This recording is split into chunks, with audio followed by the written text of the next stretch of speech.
So we are continuing. It is Saturday, so we are on Isaiah.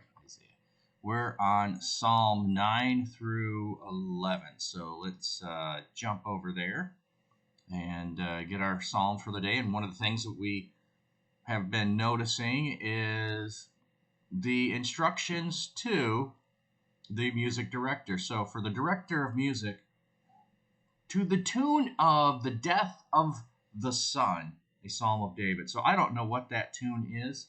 I could probably go Google that, but even so, I don't know if there's a place where I could play that to know. But it's a specific tune. So we've seen it's supposed to be played with pipes, it's supposed to be played with strings, and now we have a particular tune. So that's an interesting thing, that most of these are intended to be performance based, and that you would sing them. So they're a song, hence the name Psalms. We think of them as poetry, which songs are a form of poetry. So anyway, just another interesting thing to learn. So we're in Psalm 9. I will give thanks to you, Lord, with all my heart. I will tell of all your wonderful deeds. I will be glad and rejoice to you. I will sing the praises of your name, O Most High. So here, as we're starting out with praise. Some of the other psalms we've looked at start out with cries to God. Here's one for praise as the start.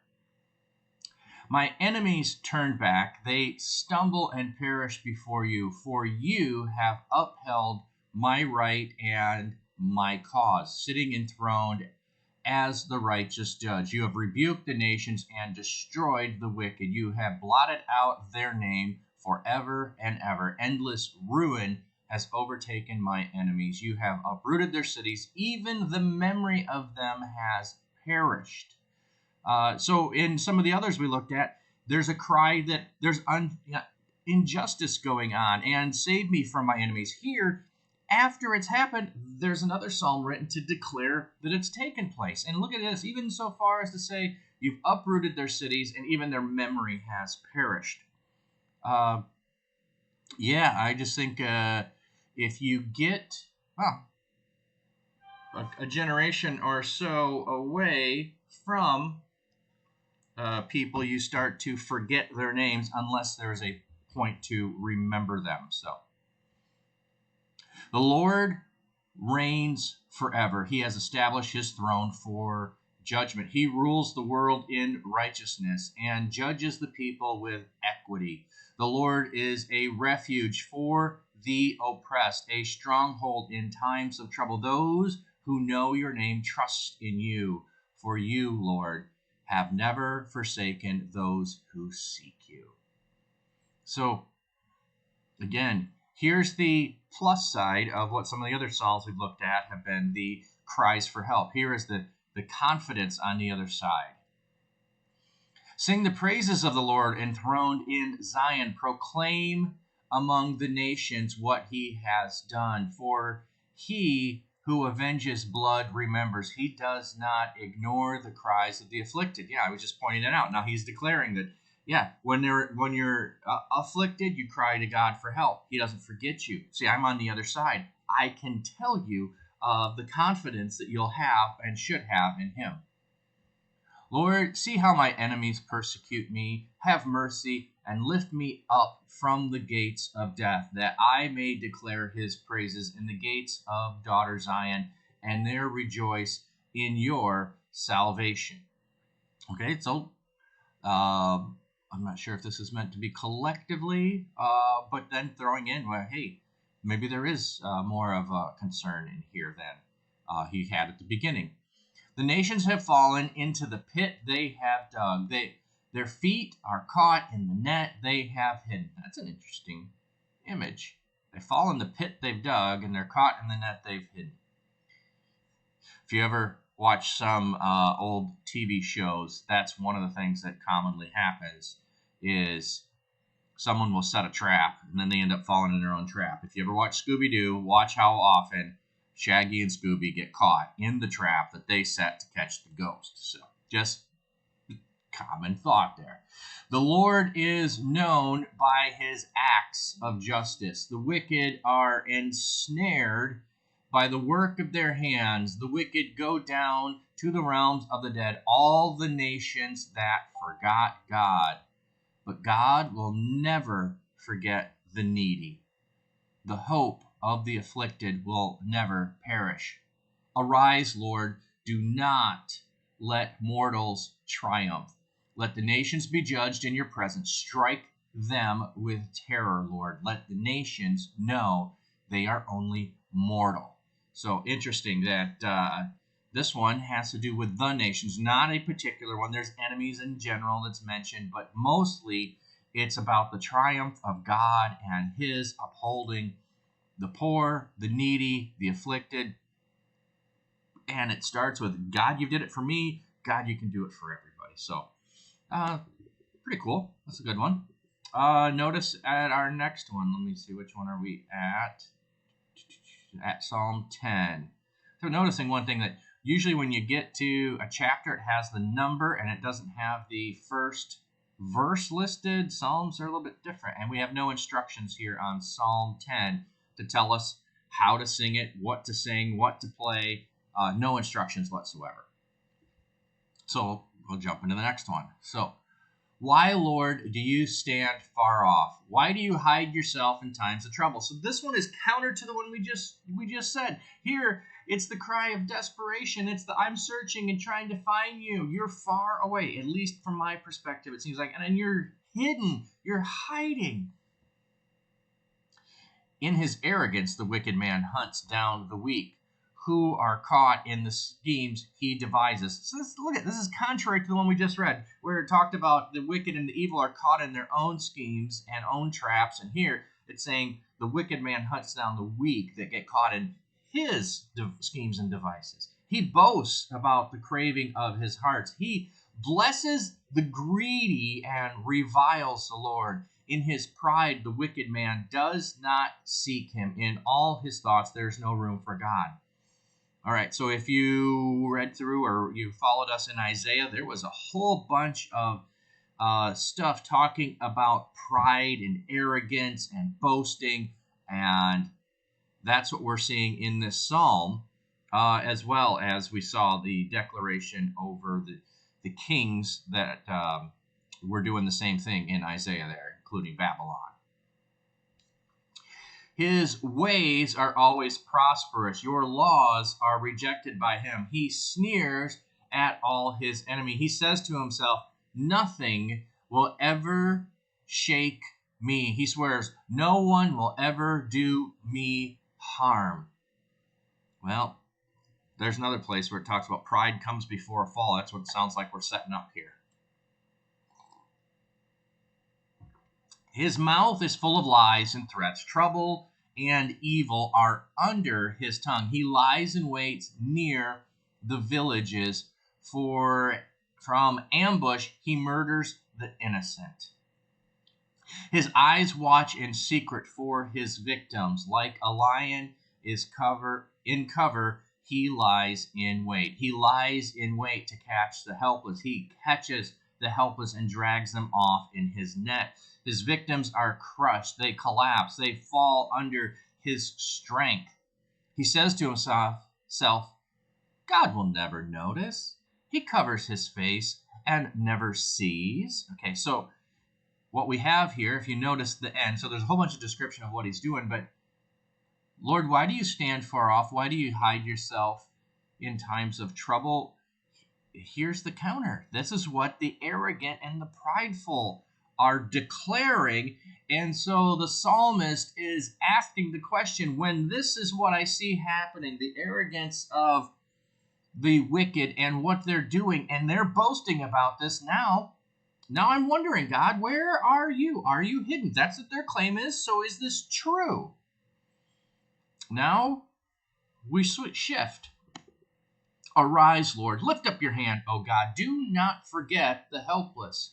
Why does the wicked man revile God? Why does he say to himself, he won't call me to account? But you, God, see the trouble of the afflicted. You consider their grief and take it in hand. The victims commit themselves to you. You are the helper of the fatherless. Break the arm of the wicked man. Call the evildoer to account for his wickedness that would not otherwise be found out. Ooh. So he starts with the question of, is God hidden? And now he's making a declaration that he is not. And yet the hidden things that the wicked person has done are not hidden from God. So there's a declaration that when you feel that all the affliction that you're getting and your victim, that you have been a victim, God didn't miss what happened to you, and that he is going to call the evildoers to account. The Lord, that it would otherwise be not found. So justice on earth, from the standpoint of a criminal case, a civil case, may not be able to find the evidence, but it's not hidden from God. The Lord is king forever and ever. The nations will perish from his land. You, Lord, hear the desire of the afflicted. You encourage them and you listen to their cry. Defend the fatherless and the oppressed, so that mere earthly mortals will never again strike terror. Oh, wouldn't that be fantastic if there was never an earthly mortal that struck terror in the hearts of people? What a great cry. Defender of the fatherless and the oppressed. How that's a common title that's used by the psalmist, the defender of the fatherless, the orphan, the widow. We get that language repeatedly. Why? They're a representative of those who have no voice, those who have no power, those who have no authority, those who have no recourse. The only way they can have any recourse is from God. And so that's a certainty that God does have the power to do it. He is willing to do it, and that he, in fact, will do it. So, all right. So now we again have, for the director of music, of David. That's it. That's the whole instruction is of David. Okay, not sure what all we can do with that, but let's get our final psalm. So it might be a quick day today. That's all right. It's a Saturday, and you might have other plans. So, all right. In the Lord I take refuge. How then can you say to me, flee like a bird to your mountain? For look, the wicked bend their bows. They set their arrows against the strings to shoot from the shadows at the upright in heart. When the foundations are being destroyed, what can the righteous do? Okay, I'm just trying to think through this. So, in the Lord I take refuge. How can you save me? So I'm taking refuge in the Lord. Why are you telling me to go flee to the mountains? Why are you saying, look, that the wicked are coming? I put my refuge in God. When the foundations are being destroyed, what can the righteous do? That's what you're asking me. But I'm putting my refuge in God. So this is kind of a conversation between someone else who's watching out for you or warning you. Okay. The Lord is in his holy temple. The Lord is on his heavenly throne. He observes everyone on earth. His eyes examine them. Notice this pattern that we're having, that God is able to see all things. We had that in the last one. We have that in this one. We have it in more depth in this one. The Lord examines the righteous, but the wicked, those who love violence, he hates with a passion. On the wicked he will rain fiery coals and burning sulfur. A scorching wind will be his lot. For the Lord is righteous. He loves justice. The upright will see his face. Look how short this one is. I know they have a whole bunch of different lengths, but this one is just short.